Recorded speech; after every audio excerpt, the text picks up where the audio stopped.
Hey folks, it's Karl here, your local Remax Gold fella. Now, if any of you chatted to me recently about the state of the market, you've probably heard me say something along the lines that investors are selling off their units in huge amounts because rental rates have declined. This is because of three main factors caused by the one big factor that's affected all of us in 2020. But remember, just as the situation isn't permanent, neither is the market condition that we're seeing. After cases start to decline and you see the government start to release more vaccines, you're going to see a complementary shift in the demand to soak up this opportunity. So this is why even though rents have dropped, you're seeing a huge increase in leasing activity as businesses and city dwellers move to lock in a lease at a lower rate. So the number one factor here reducing the demand is the business shutdowns. So because of COVID, you're seeing restaurants, hospitality, airlines, all these industries are dealing with reduced business activity because of the government mandated shutdown. With the reduced sales activity, businesses aren't able to retain the same level of employees that they were before. As a result, you're seeing employment drop, and this contributes to the decline in the demand for housing.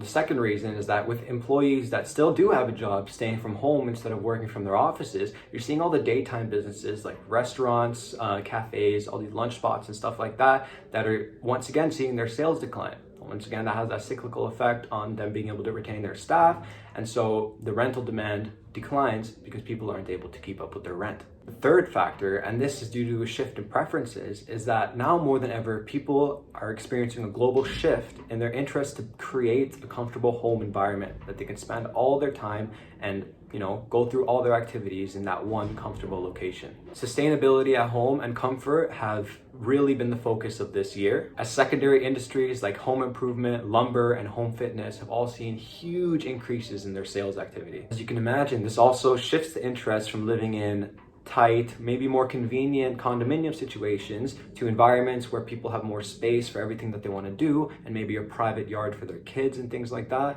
Of course, this has caused outside towns like Niagara, Kitchener-Waterloo, Hamilton, all these areas are experiencing huge increases in demand just because of this exodus from the Toronto downtown core to the outside towns.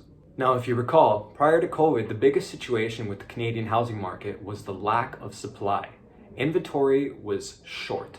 And what that means is that the huge number of buyers were funneled into the few number of properties that were available in the market. This created bidding wars in most situations where houses were selling far above their asking price. With the cost of living increasing, investors were loving the cash flow that was coming from renters that were living in the city but couldn't actually afford the down payment required to own.